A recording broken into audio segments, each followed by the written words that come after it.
আসসালামু আলাইকুম। আমি চাঁদপুর শাহরাস্তি জেলা থেকে এসেছি। আমার নাম মোহাম্মদ শাকওয়াত হোসেন।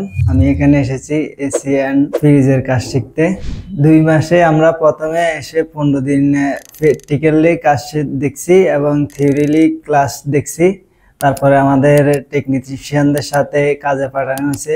আমরা ক্লাসে কাজ শেখার মাধ্যমে টেকনিশিয়ানদের সাথে যাওয়ার কারণে আমরা খুব সহজে কাজটা বুঝতে পেরেছি, এজন্য আমাদের কোনো সমস্যা হয়নি। আপনারা যদি নতুন কেউ কাজ শিখতে চান তাহলে আপনারা এখানে আসেন, এসে দেখেন।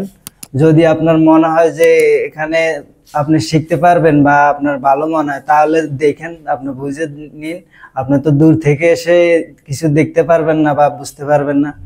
আর চাষ সম্পর্কে আমি কিছু বলবো না, আপনি নিজে এসে দেখেন, তারপরে বুঝতে পারবেন চাষ সম্পর্কে। আমারও প্রথমে এরকম মনে হয়েছিল দূর থেকে যে স্যার কেমন বা কি বিষয় হয়ে যায়, কি আসলে শিখা ওইভাবে, এরকম আমারও নিজেরও মনে হয়েছিল।